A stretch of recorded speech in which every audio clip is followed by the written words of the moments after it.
como anunciamos al inicio, ya estamos con el Procurador General de la República. Bueno, hay un tema en la agenda que tiene que ver con esta primera maestría en Derecho de la Administración del Estado con la Universidad de Salamanca. Pero al hablar de derecho, Gloria, qué importante es tener derechos que realmente, abogados que defiendan los derechos del Estado. Y sobre todo también esa necesidad. Sabemos, siempre decimos que hay una gran cantidad de abogados y en el sector público también lo existe, pero qué importante dar este tipo de capacitaciones. Finalmente, no solamente el abogado está para las cuestiones netamente de nuestro Poder Judicial, sino defensa también del país, ¿no? Bueno, y justamente cuando vemos las cifras que suele mostrar la Procuraduría General, ¿verdad? O sea, ahí es donde vemos que al Estado también tiene que ganar el Estado. O sea, no puede ser que un litigio contra el Estado siempre represente la ganancia del otro lado.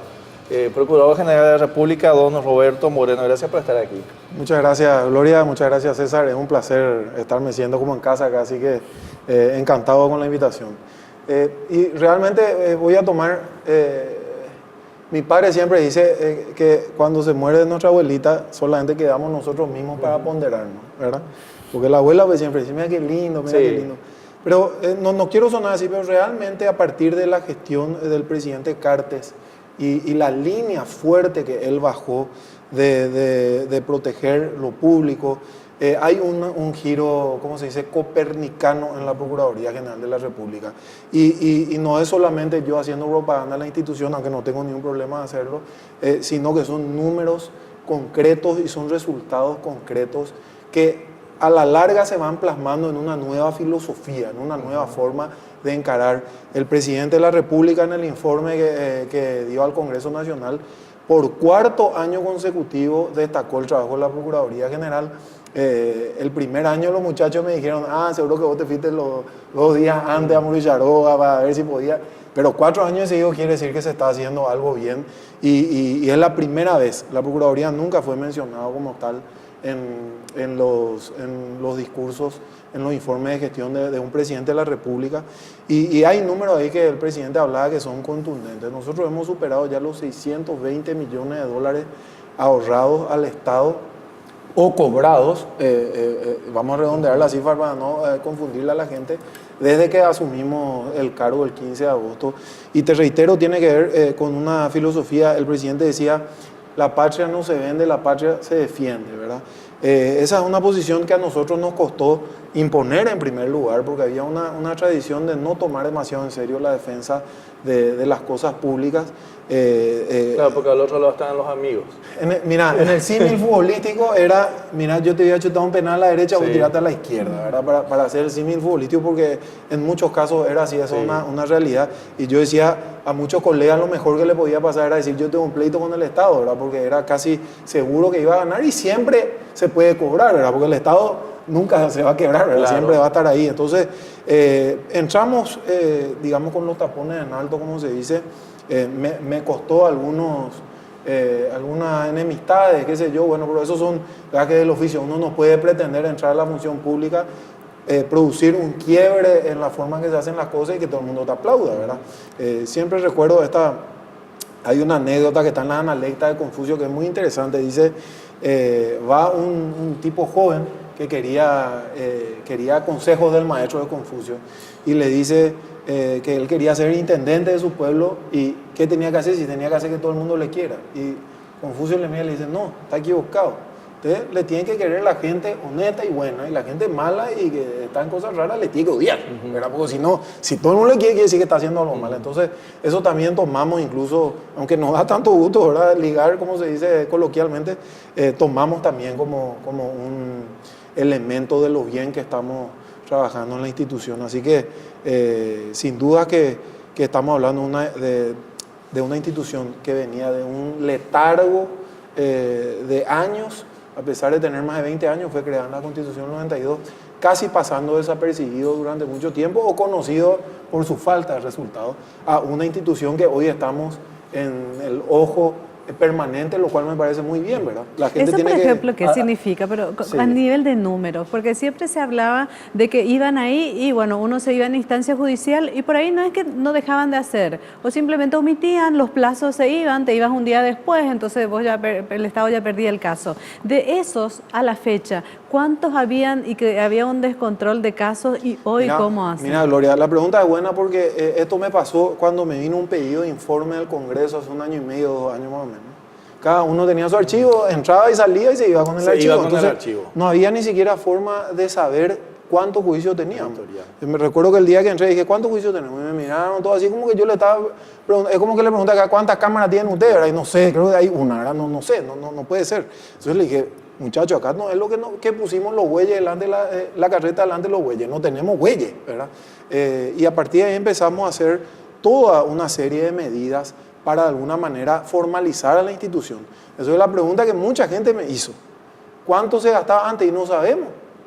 No se sabía ni cuánto se ahorraba ni cuánto se perdía, ¿verdad? Hoy en día vos podés entrar, hacer un clic en la página pgr.gov.py y automáticamente te salen todos, al punto que hace poco nos hicieron un pedido de información pública y nosotros le respondimos, ya está en la página, ¿verdad? O sea, claro. El pedido es inconducente en ese sentido, ¿verdad? Así que realmente es difícil. Y recuerdo también que el presidente de la República, que es una persona que es muy gráfica, de repente cuando habla dijo, bueno muchachos, ustedes no se tienen que dedicar a autopsia, ¿verdad? Si nos ponemos a mirar los muertos que tenemos en el pasado, no vamos a hacer nada para el futuro. Entonces nosotros nos enfocamos en cambiar ese estado de cosas. Así, con ayuda de Senatix, que tengo que rescatar, porque la gente que está viendo este programa, yo venía del sector privado, y uno cuando está en el sector privado tiene un prejuicio del sector público, que todito comemos empanada y leemos el Popular, ¿verdad? Y tomamos té. Máximo, ¿verdad? No y tomamos té. Entonces, yo vine con ese prejuicio y me encontré con una sorpresa en la función pública. Hay gente muy trabajadora, muy sacrificada y muy preparada, incluso más que en el sector privado. Solo que de repente falta un poco de empuje o quizá falta un poco de guía de decir, muchachos, nosotros tenemos que irnos allá. Por eso nosotros pusimos ese reloj contador que está en nuestra página, que ese es el objetivo, ese reloj tiene que subir, porque si 620 millones de dólares nosotros le ahorramos al Estado, ¿cuántas casas puede construir Soledad Núñez? ¿Cuántas escuelas puede construir Riera? ¿Cuántos hospitales se pueden equipar? Y así sucesivamente, ¿verdad? Entonces, implica lo que hicimos un cambio fuerte de timón, ¿verdad?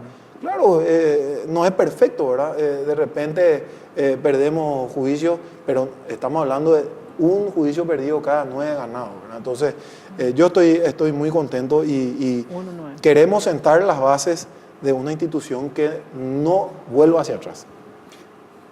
Hay casos emblemáticos, obviamente, que se ganaron, ¿verdad? Si recordás algunos. Bueno, por supuesto que nosotros tenemos que hablar de un caso que es emblemático por todo lo que representa y todo lo que significa, y que, como me dijo una vez un amigo cuando salió la sentencia, esto te va a perseguir por el resto de tu vida. Y le dije, bueno, menos mal que esto no es algo de corrupción, ¿verdad? Claro. O sea, que tan malo no es, pero que es el famoso caso Gramón Berre, ¿verdad? Ustedes saben que el caso Gramón Berre representa un poco lo peor de lo que fue la dictadura de Stroessner en cuanto a el costado más feo de gente que se aprovechó de cierta cercanía al poder para hacer negocios en perjuicio del Estado.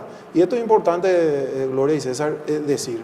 Cuando nosotros decimos el Estado de repente parece así muy, allá el Estado lo está allá arriba y yo nunca estoy cerca del Estado. Pero el Estado como tal no existe. El Estado es el resultado de los impuestos que pagamos todos. Así mismo. Desde la persona con menos recursos que compra una Coca-Cola hasta el más rico de Paraguay, ¿verdad? Entonces, estamos hablando de defender algo que es tangible, algo que es real. Gramón Berre fue un personaje realmente de película. Yo creo que si estábamos en Estados Unidos, alguien ya iba a hacer una película. Siempre recuerdo esa película de Leonardo DiCaprio, Atrápame si puedes, ¿verdad? Sí. Porque está. Era un estafador. Sí. Él era un estafador serial. Estuvo preso en Uruguay, estuvo preso en Argentina, vino a Paraguay y se cambió de nombre, porque su nombre no era ese. Se puso un nombre como de un conde francés, así, Gustavo Gramón Berres.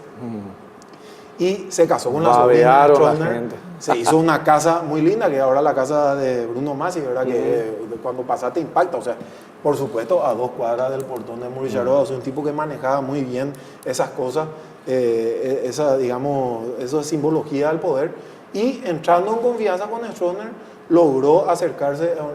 Ustedes, yo no sé si saben, se fue Stroessner a visitarle al generalísimo Franco, que era, digamos, nadie llegaba a Franco, y en el medio de los dos estaba Gramont Berre. Entonces se paseaba por Europa como un gran personaje, con condecoraciones y eso. Lo que hace Gramont Berre, y para no consumir todo el tiempo que tenemos, dice que él representaba de alguna manera al Estado paraguayo y que él iba a sacar un préstamo de $100 millones, que sería el equivalente a casi $2.000 millones hoy, una fortuna de plata ya por el mediado de la década del 80. Él iba a sacar un préstamo para dos empresas en las cuales él era el accionista, él y su esposa, y como nadie le iba a prestar esa cantidad de plata, dijo, no, yo tengo la garantía del Estado paraguayo, el Estado paraguayo me va a resarcir de alguna manera.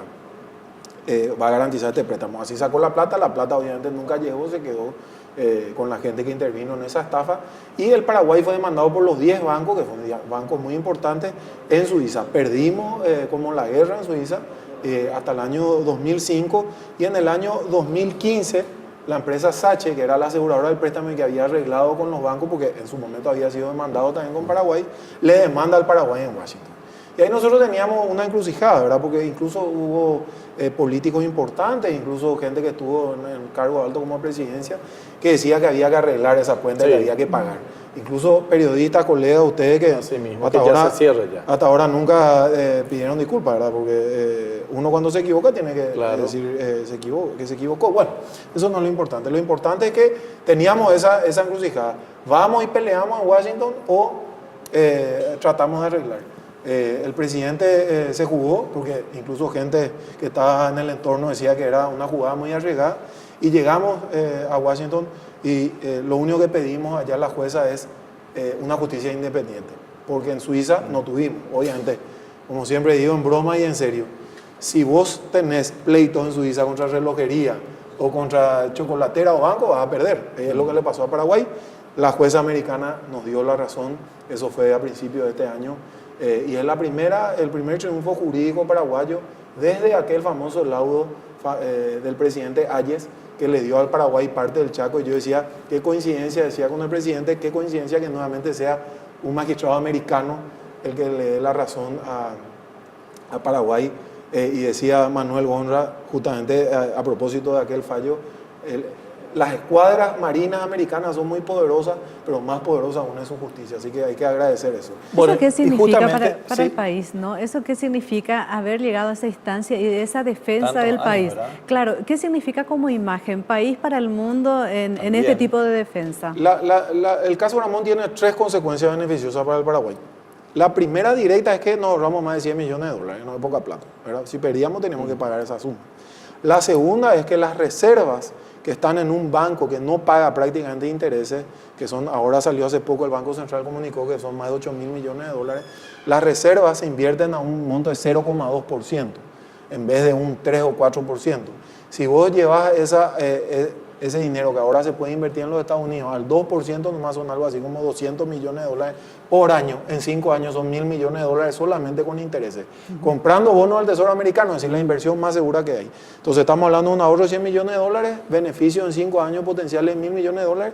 Y lo que para mí es más importante, y eso el presidente también lo destacó, es nos lavamos la cara, la imagen del país. Después de años de ser presentado como un país bananero, donde el casado con la sobrina del presidente se vaya a hacer una estafa, qué sé yo, y no pagamos, porque a nosotros estos bancos nos escracharon.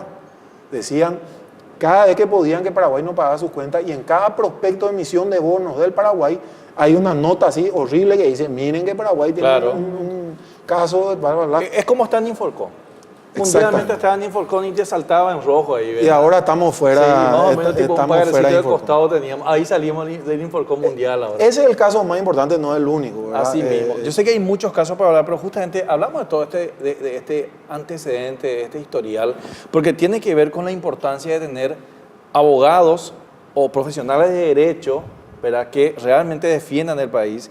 Y acá justamente la Procuraduría encabeza esta convocatoria para una primera maestría en Derecho de la Administración del Estado con la Universidad de Salamanca, y esto va dirigido a abogados del Estado paraguayo. Mira, es un tema crucial, porque vos podés hacer, en la función pública, vos podés hacer actos que tengan, digamos, visibilidad inmediata, y después podés hacer actos que tengan una durabilidad en el tiempo muy extensa. Uno de los primeros logros de este gobierno, que yo estoy seguro que va a ser el logro más grande, es las famosas becas Carlos Antonio Sí. López. Es decir, nosotros tenemos que volver a capacitar a nuestra gente, no podemos seguir teniendo esa falta, digamos, esa asimetría en la Sí. competencia con otros países. Y desde ese día yo me quedé, digamos, traumado de que se lanzó la becal de decir, tenemos que hacer algo con los abogados del Estado. El Estado paraguayo tiene más de 500 abogados en total. En la Procuraduría somos 40 y pico, ¿verdad? Pero en total... Casi el 10%. Sí. INC, ANDE, ¿verdad? Sí. Hay muchos abogados. Y hay que capacitarlo, ¿verdad? En muchos casos lo que le falta es eso. En el caso de la Procuraduría concreta, nosotros con algunos toques de nuestro presupuesto, pasamos de ser una institución que en 23 años nunca le había becado a nadie a una institución que en 3 años ha becado 26 abogados al extranjero. Estamos hablando de la New York University, estamos hablando de la Universidad de Salamanca, la Universidad Pompeu Fabra, estamos hablando de la Universidad de Buenos Aires, de Rosario.